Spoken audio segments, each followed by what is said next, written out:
All right, we're going to kick this thing off. So today, like I mentioned a minute ago, today's for accredited investors only. In order to invest with TEM Capital, you do have to be an accredited investor.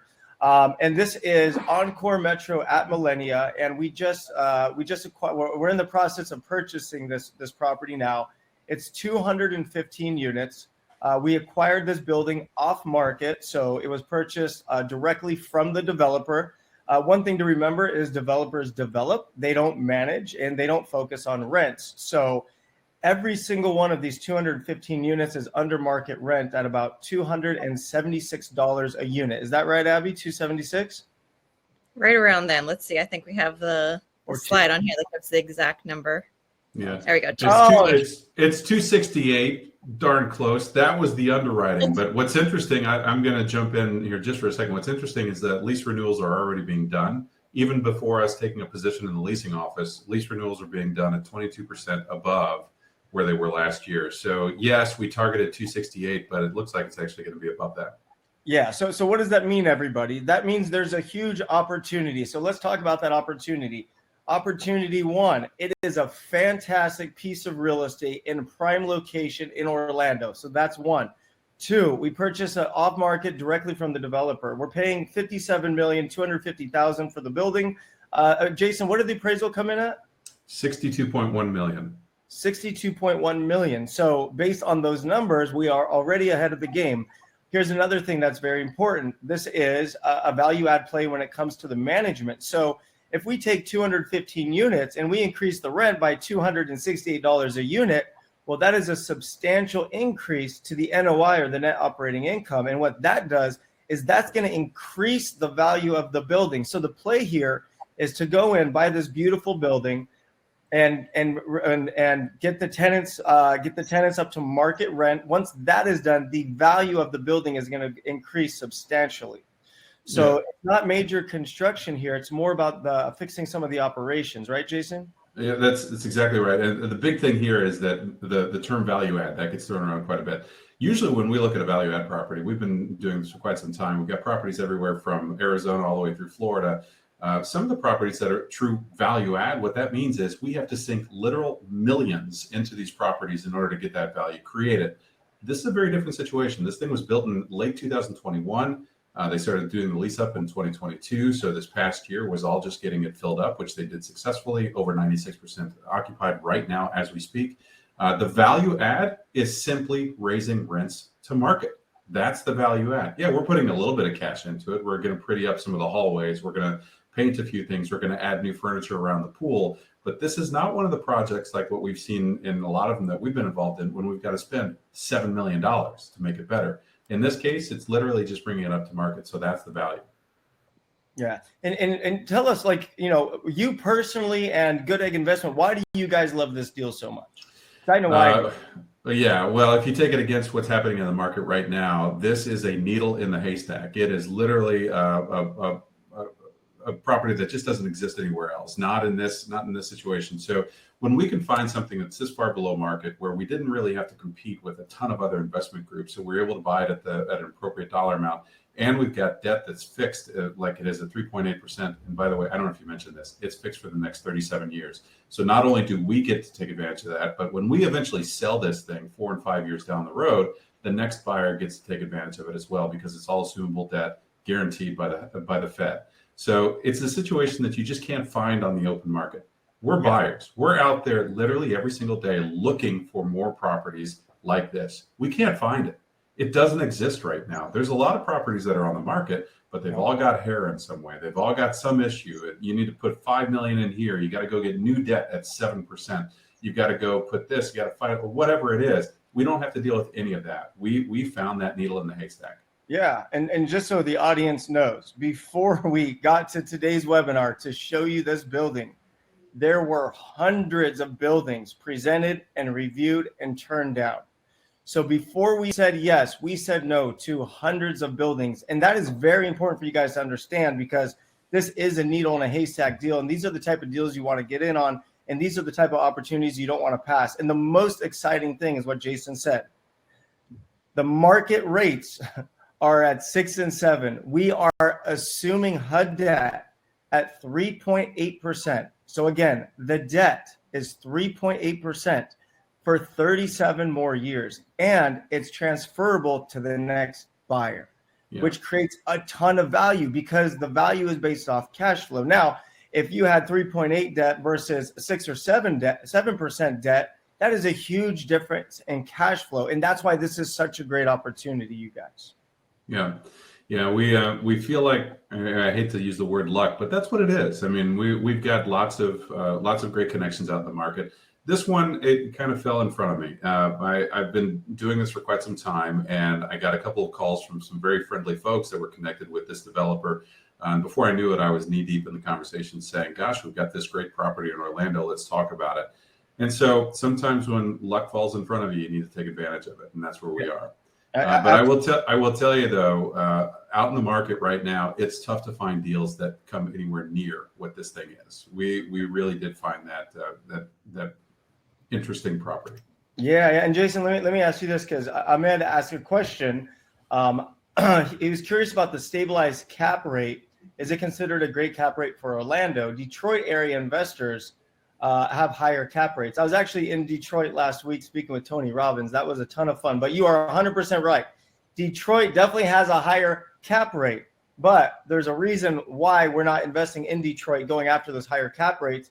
Because just because that cap rate's higher, in the end, doesn't mean it's a better investment, especially if there's a lot of tenant and management and location issues.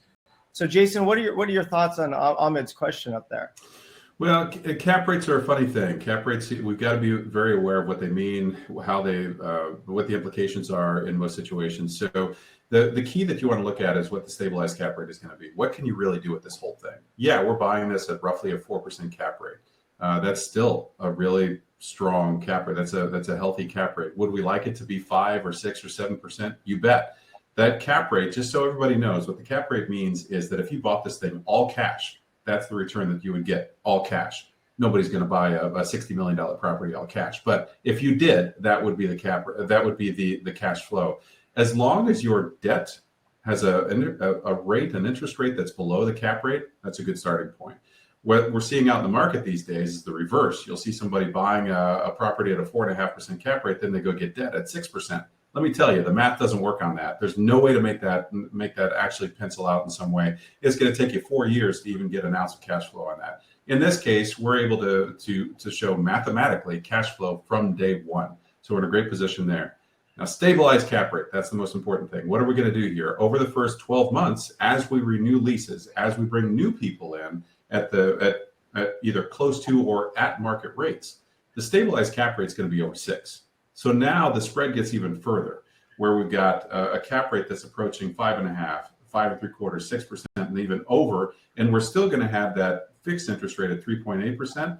That's where the math gets really interesting, because now it compresses, and we can actually show 3, 4, 5, 6, 7, 8% cash flow, real cash flow, and we can project that. Whereas if it's the reverse, you're not going to see anything positive for quite some time. Yeah, I love it. So we're coming in at the acquisition cap rate at 3.95%. And then we're going to stabilize the building by increasing the rents and fixing some management things, which is going to jump the cap rate up to 6.15%. And this is all estimated. And then when we go to sell it, we sell it at a lower cap rate, and that's where we come ahead. So yeah. I just love this thing for so many reasons. Yeah, and we're extremely conservative. I didn't give any background on who we are, but we've been doing this for a while. This is our 41st acquisition, so we've got quite a few at least under our belt. And we talk from a point of knowledge. So I'm the one that heads up all of our business development. So every project that we look at, I'm looking at it first. I'm physically walking the projects. I'm going through the numbers. I'm talking to the sellers. I'm talking to the brokers. I'm talking to everybody. I've got a real pulse of what's happening out in the market. In this case, what we know is that down the road, cap rates we're expecting cap rates to come down somewhat over the next 4 or 5 years. We've modeled this whole thing in a very conservative viewpoint. We've said 5%. Now, look, we're buying it at roughly a 4% cap rate. We're assuming that 5 years from now, we're going to sell it at a cap rate that's even higher. And so all these returns, everything that we've modeled out here and said you're going to get X return over a period of time, that's based on us estimating a cap rate that actually goes up 5 years from now. that's probably not how it's going to work. I mean, what's going to happen is, because real estate is cyclical, it goes through a cycle every 7 to 10 years. It's real estate. It always does this. It has for generations, and it will continue to do that. So what we're looking at is, over the next 4 or 5 years, we fully expect cap rates to come down. I'm not going to put that in a model. We can't model anything with super aggressive numbers. I'm going to put it conservatively. And if based on conservative numbers, if this works and everybody gets a return, let's forecast out what it actually could be. We firmly believe that cap rates 4 or 5 years from now will probably be in the 4.5% to 5% range. We've got everything done at 5%. So we think that the end result of this could be actually quite a bit better than what we show. Awesome. Yeah. I'm so excited about this one. So I'll let you do this. Well, it might be interesting to talk about how this one compares to maybe other properties in the area. So let me give you a couple of quick stats. So this is good on the rent comps. This is in a submarket called the Millenia. It's around a big mall. If anybody, I think I saw somebody that was on this webinar that's actually from Orlando. So you probably know the Millenia Mall.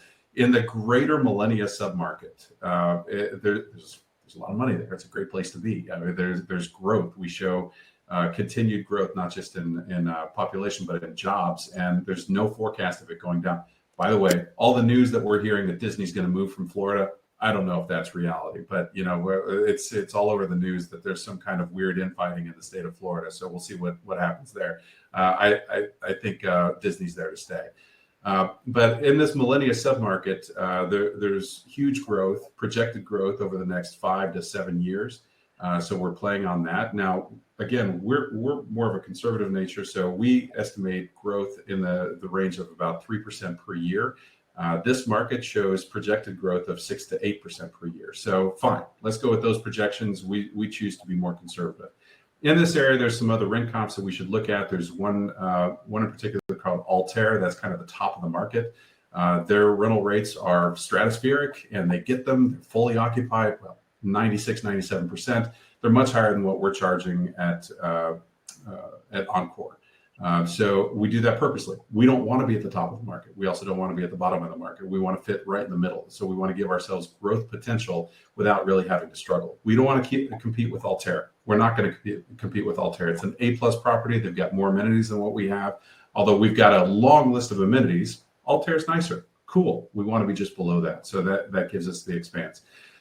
If we look at the actual comps and sales, anything in this submarket or close to this submarket that's newer than, say, 2010 has traded for, or actually newer than 2007, has traded for upwards of $310,000 to $310,000 per unit. We are buying at $266,000 per unit. So we know, just based on sales comps for much older property, we're actually less expensive. I mean, here we've got this Bell at Universal, built in 2010, just recently sold for $316,000 per unit. Ours, built in 2021, late 2021, which is a much nicer property, we're buying it for $266,000 per unit. What we don't have on here is what's happening today in real time with new developments. There are 2 developments in the greater Millenia market that are it's just outside, so we don't really compete with them, but just outside of this market. They're both being built for $310,000 per unit. Again, we're in at $266,000 per unit. These are huge numbers. I mean, we've got 215 units at $266,000. Yeah, it's $57 million. So it's a big, healthy price tag. But if you look at it in comparison to other projects, we're way below. So again, we look at what the upward trend is. We've got room to grow, and that's what we want. And we built that in simply because we were able to do this deal directly with the developer without having to go through this crazy nightmare of bidding things up. We were able to get it for a fair price. Awesome. Yeah. If there are questions on that, I'm happy to get into it much further. I was trying to do it at a kind of a high level just to make it real clear. We're buying this at a healthy number, at a very strong number as compared to market. And if we compare it against what's being built currently, nobody can build anything new for anywhere near what we're buying this today. And that's important. You can't build this for what we're paying for it, and we're assuming debt at 3.8%. And there's a value add of over $200 per unit when it comes to the rents. So the opportunity is here. Very excited about this one. So Let's review the two investment classes. So this is going to give you an idea of kind of what your investment would look like, you guys. And there's two classes of investment. So the minimum investment is $100,000, and the estimated hold period is 5 years. Now, if something happened and the interest rate went to 1% and the building doubled, would we sell before then? Yeah, we probably would. If something happened and maybe the market wasn't perfect in 5 years, would we maybe extend it? Yeah, maybe we would. So we always have options. And that's the beautiful thing about real estate. It's tangible, it's rentable, it's leverageable, it creates cash flow. So it's never a dead asset. It's always working. It's always doing something, right? And that is something that's very, very important. Yeah. The typical, just to give a feel for this, the typical hold period that we underwrite for everything, every one of our properties, we always look at 5 years.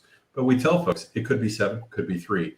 If you look at what's happened over the past 3 years, our typical hold has been just over 3 years. It's been, I think it's just 36, maybe 36 and a half months. Why was that? Simply because money was so cheap and it was easy to find. So there was so much money chasing every single deal. If you had anything that showed increased rent, if you showed some kind of increased NOI, like what you were talking about earlier, money was chasing it tomorrow. You could sell it for whatever you wanted. That's not the case today. It's a much slower market. So we tell everybody, expect 5 years. 5 years is a good number. Yeah, absolutely. And then within this investment, we have two classes of investors. So you can decide where you guys would fit in. Class A1 is $100,000 minimum. The preferred return to the investor would be a 7% preferred return, and the LPGP limited partner and general partner split would be a 70-30. And it stays at this until we hit a 15% IRR, and then it would convert into a 50-50. Now, if you were looking to invest more capital, Class A2 would be $500,000 or more. You would get an increase on the preferred return up to 8%, and then the LPGP ownership split would be 80-20 instead of 70-30. So there is an advantage if you come in with a larger investment. And just like Class A1, once we hit a 15% IRR, it then converts to a 50-50 thereafter. So real simple to follow that. And then Jason, I'll have you run everybody through these numbers right here based on Class A1 and Class A2 with the equity multiple. Maybe you can explain to them exactly how that would affect their capital investment. Yeah, so the equity multiple is what everybody wants to know about. You want to know what's your money really going to turn into. So what we target is we want to try to get everybody as close as physically possible to that 2x multiple. That's our target. So how do you get there? Well, in this case, we give everybody a bit of an incentive, a bit of a bump to invest more money. That's the difference between Class A and Class A1 and Class A2. There's really no hierarchy between the two. There's no priority. One class doesn't get paid before the other class. It's all done at the exact same moment.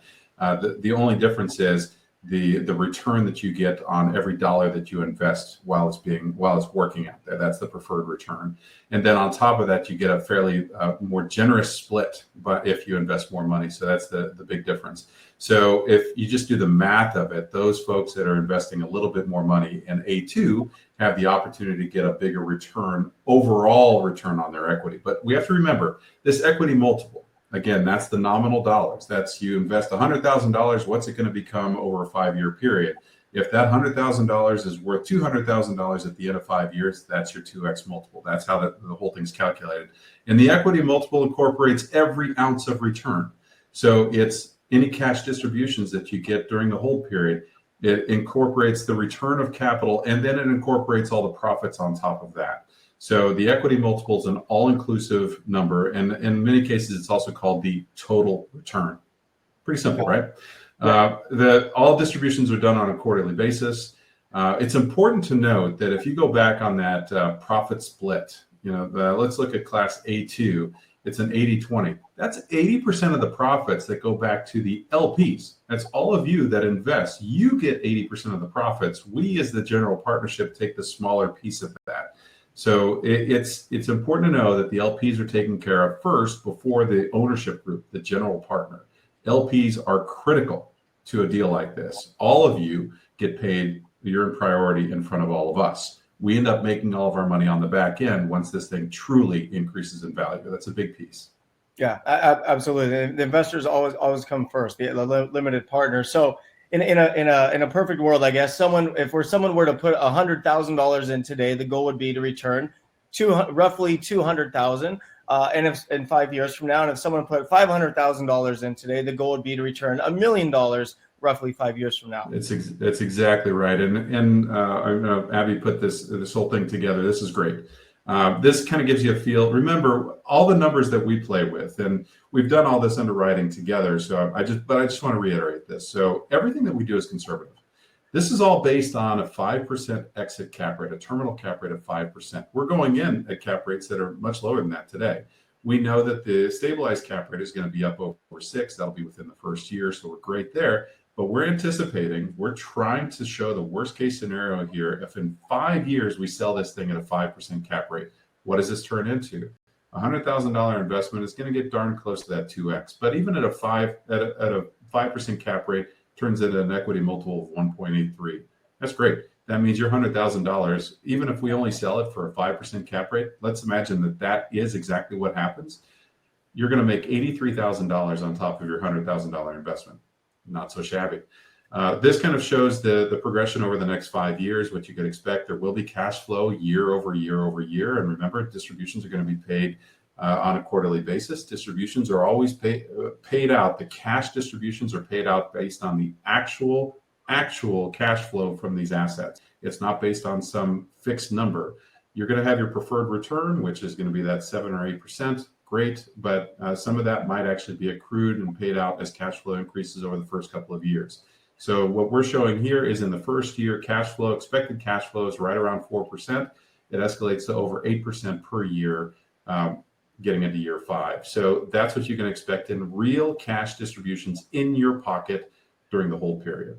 But overall, look at that equity multiple. We're going to get darn close. We're trying to solve to get you to that 2x. That's the goal for all of us. Absolutely. And then there's another huge benefit, which we haven't even touched on yet, which is all the benefits of depreciation and how that can offset your tax liability and how it can reduce your tax obligations. So real estate is the most powerful tax reduction tool in the world. And there's a reason why the IRS code was set up like that, because they want people investing in real estate and they want people fueling the economy. So there are many tax benefits, of course, to investing in commercial real estate projects like that. And Jason, if you could look at the chat, Herman Mukasa has a question. Maybe you can give us an answer on that. Let's see. 37 years loan amortizing in a 37-year period, but will have to be refinanced. It doesn't have to be refinanced. There's no refinance window. This thing can go out perpetually for 37 years. That's the benefit here. So a lot of deals that we look at right now, remember that the typical financing term in a commercial project is 3 to 5 years. This is what we all deal with, and we stomach this every single time. That means that if I go out and get a $50 million loan, it might only have a 3-year maturity on it, or maybe best case, it'll have a 5-year maturity on it. We can often look at 7 or 10-year terms, but the numbers are a little bit different. So typically, you're looking at commercial mortgages that have a 3 to 5 year maturity, which means in that 3 to 5 year mark, you have to refinance it. That's the difference here. There is no such exposure. So we don't have to do a darn thing. Typically, when we buy something, if we put a term, you'll see these things in commercial mortgages, 3 + 1 + 1. All that means is you get an initial term of 3 years, plus then you've got 2 1-year extensions. So at the end of 3 years, you're forced, actually at the end of 2 years, you're forced to deal with something. So in this situation, at no point during our expected hold of 5 years do we have to deal with financing in the slightest. Like Tarek said, I think he said it a little bit tongue in cheek. If the interest rates go down to 1.5, yeah, we'll look at it. But really, we don't anticipate that happening, not anytime soon. So the reality is we're not going to deal with financing at all on this. And the next buyer won't have to either. Yeah, and that's the most beautiful thing about this project is the fixed debt that we have in place. We don't have to worry about refinancing. We don't have to worry what the market's doing because we have a guaranteed fixed interest rate for 37 years on a beautiful Class A property that has no issues. So it's just a fantastic project. Ahmed asked if he could drive by the property. He's going to be out there next week. Yeah, absolutely. You can drive by the property, take a look at it. because if you're ready to do this, you are going to be one of the owners of this building. So absolutely. But it's a gated community, so you're only going to be able to get into the front. You could go into the leasing office and ask for a tour. I'm sure they'd be happy to take you. But it is a gated community, so you're only going to be able to just drive in just so far. But yeah, go take a look. It shows beautifully. It's in great condition.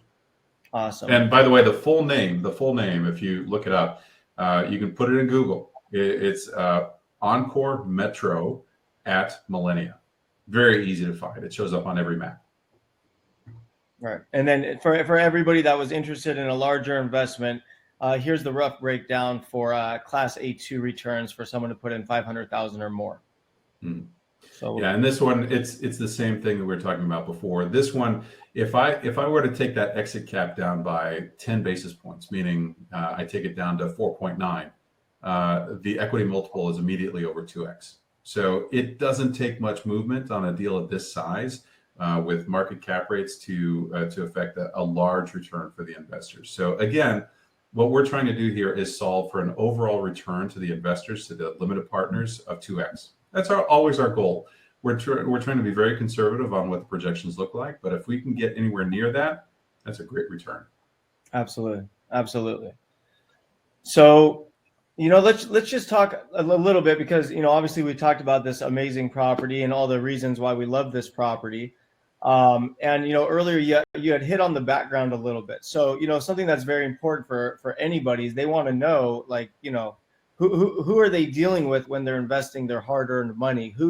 What experience do we have? So just so you guys know, I've been in real estate for over 20 years. I'm sure you guys probably seen a couple of my shows. I've bought, fixed, and sold almost 1,000 houses. We've bought multiple apartment buildings, the smallest at 54 units, the largest at 376 units. We're currently developing 138 units. We're also buying self-storage. So we have the experience. We have the track record. We've been doing this for decades. And like I said earlier, we pass on hundreds of opportunities before we say yes. And this is the one we said yes to. So this is the opportunity we love. Yeah. And we were thrilled to partner up with you on this project. This was great. I mean, we all met between the three of us actually at a conference a year and a half ago, something like that. Whatever. It was by happenstance. We happened to be on a panel right near each other. We were all talking, and then we started chatting beyond that. And all of a sudden, here we are doing work together. So this is exciting. Just to give you a feel for our background, this is our 41st acquisition. Most of our properties are all multifamily, so they tend to be 150 to 350 units. All of our multifamily projects are in the Southeast. So they're between Arizona and Florida and up through the Carolinas. Got a lot of experience in this, and we've taken now, I think it's 22 full cycle. In those 22 full cycle projects, that means we bought it, we managed it, we operated it correctly, we created value, and then sold it again. We have managed across those sales, those exits, to create an average equity multiple. Remember I talked about that number, the total return? Our average equity multiple is 2.83. So again, when I talk about conservative numbers, I mean that. We want to show on paper the ability for growth. So we show 1.8, 1.9 times. Yeah, we'll get that. But I can tell you what the real numbers are, and they're much higher. So we're very proud of our track record. We've been doing this for quite some time. We're excited to do that here. We think this one's got the potential to be exactly there. Great. So now I just want to talk about kind of how I view real estate. I've learned so many lessons in real estate, and the biggest lesson is it's not timing the market. I'm going to say that again. You cannot time the market. It is time in the market, meaning a real estate investor needs to be investing in real estate on a consistent yearly basis. And over time, that's how you build generational wealth. Now, people out there trying to time the market, you never win. How do I know that? Because I've been one of them. What happens is if you're trying to time the market, you miss opportunities. And by the time you jump into an opportunity, you end up paying more than you could have paid the year before. So that's one example right there. I'll give you another example. My rule is time in the market, not time in the market. When the pandemic hit, I broke my rule and I backed out of multiple properties because I thought the real estate market was going to go the other way. And it did the exact opposite. And all those properties almost doubled. So because I broke my rule, I left millions and millions of dollars on the table. I tell you that because I know a lot of you on here right now, you've been, watching me do this on TV for years. You've been saving your money, working so hard. You've been thinking about investing, but you just haven't pulled the trigger. And today's about why aren't we pulling the trigger? Why aren't we buying assets? We know in the future things are going to be more expensive. Like there's no secret here. Everything will be more expensive. A Diet Coke in 20 years from now is going to be $9.99. It is what it is. Minimum wage is going to be $50 an hour. But guess what's going to be the same? Our 3.8% fixed debt. So this opportunity is here. So I'd like to hear from you guys. Who's interested in this deal? Who thinks it's not for them? If it's not for them, why? I'm really curious to hear from you guys and what you think about this opportunity. So in the chat, if you guys can appease me for a minute and let me know where you guys are at and what you think about this deal. Yeah. The one comment to that, Tarek, the phrase of real estate's never cheaper than what it is today. It's real. Things always go in one way. There might be momentary dips. We've all seen them. The pandemic was a classic example. I think there was a dip for about 3 days, and then it went right back up. And it's been higher and higher every single month. So when we see a dip today, that dip is typically well above what it was last year. It's a dip compared to what it was maybe last week, but it's momentary, and you can almost guarantee it's going to go back up. Again, I said it was real estate is cyclical. It is absolutely cyclical. I consider myself to be a young guy, but I've been through 3 cycles now, and every time it goes higher and higher and higher. So it will continue. Exactly. In the history of the world, it has never gone down. It has always gone up. And that is something very important to understand. It is time in the market, meaning place your investments, collect cash flow, get your tax benefits, and we wait. That's all you do.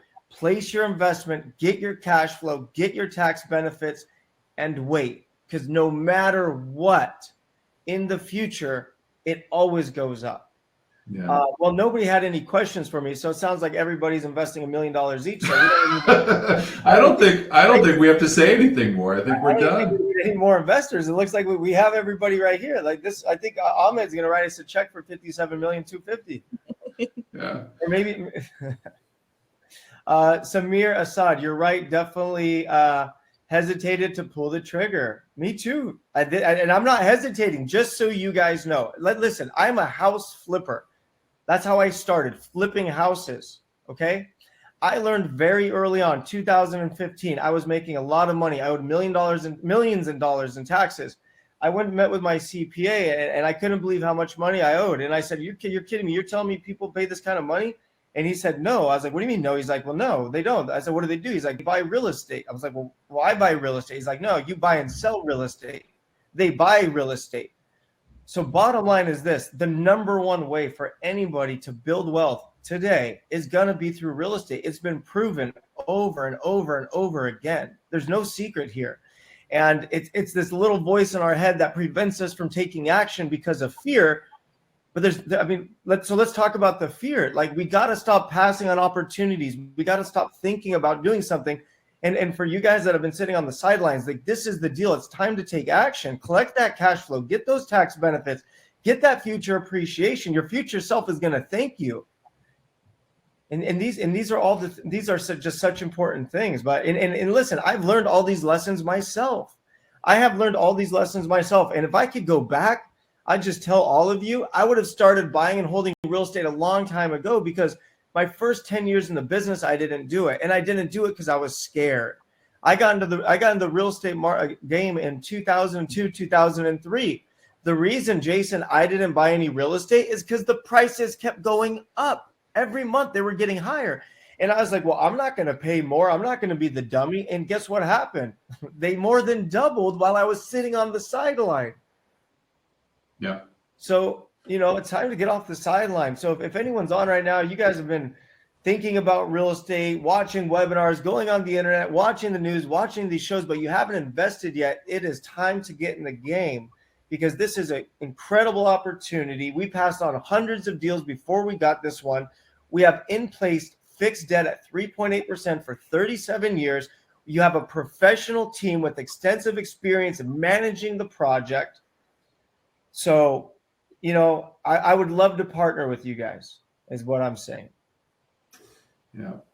One question that came in from Jen, I don't know if you saw that, Jason, but when do you expect the first quarterly distribution to hit? So typically in these multifamily projects of this size, we have to remember these are 5-year projects. Sometimes they go longer, but 5 years is really that window. So the distributions grow over that 5-year period. So if you look at the projection that we put up before, we're targeting 4% in the first year, going up to nearly 10% over the term. So the average true cash on cash, meaning in the short term, on an annual basis, the money you put in your pocket, forget about preferred return and all the total returns, but the actual money you put in your pocket year over year is going to average somewhere between 6 and 7%. Typically, I tell people, because again, this is from a conservative viewpoint, I say, don't go into it wondering when your first distribution is going to be. It's probably going to show up in the first 6 months, but go into it with the anticipation that you might not get anything for maybe 3 quarters, something like that. So if you get anything in advance of that, even better. What we have to remember is in this situation, much like with all multifamily projects of this size, you're buying something at a cap rate that you have to create value on top of. We're trying to get to that stabilized cap rate. That stabilized cap rate is going to take us the first year to get to. What are we doing to get there? It's all about renewing rates. So renewing leases. So we have to get people out of the leases that they signed up last year into new leases at increased rates. Then we create the value. Then the cash flow is much higher. Then we've got a better opportunity to pay out distributions. So there's magic to it in that way, and it takes a little bit of time.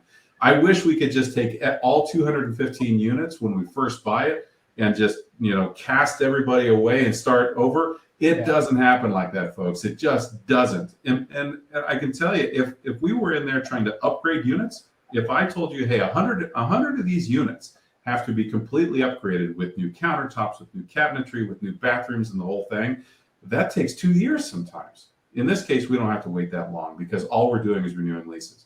Yeah. Now, I'm sorry, Jason, go ahead. Well, I was going to say the one key thing that's happening today in the leasing office, again, we're not there day to day. We're kind of there. We're in the periphery. We have calls with these folks literally every single week. But the leasing group that's doing all the renewals right now, we get weekly what's called lease trade-out reports. Every week right now, leases that are being renewed, this isn't new people coming in. These are people that already live there whose leases are expiring and then starting over for yet another 12-month period. Average renewal is coming in at 22% higher. 22%.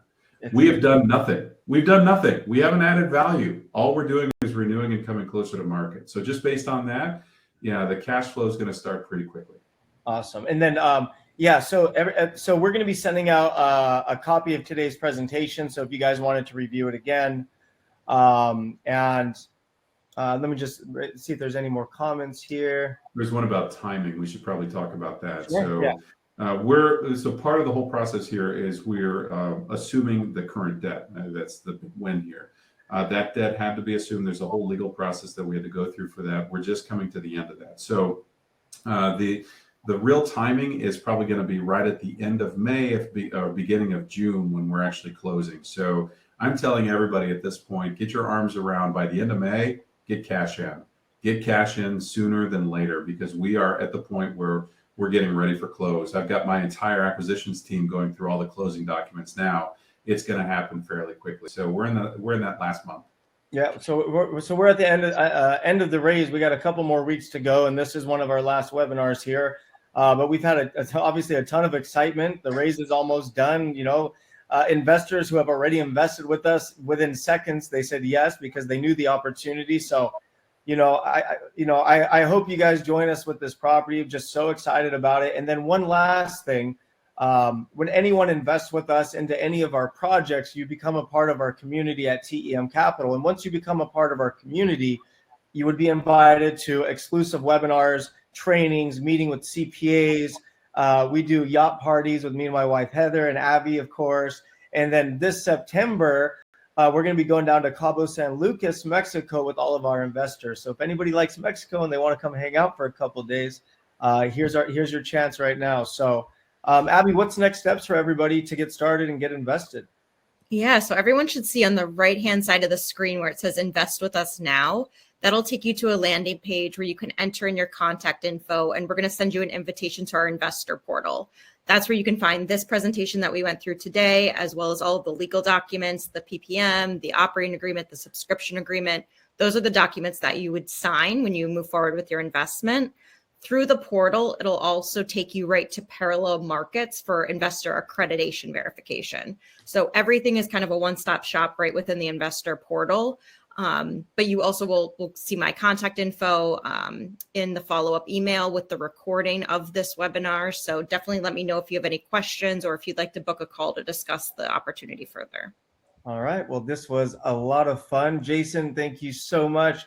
Abby, thank you so much. And everybody, thank you so much for attending and letting us share this opportunity with you. And, we'd love to welcome you into our family over here. So let us know if you have any questions, and maybe I'll be seeing you on the investor tour.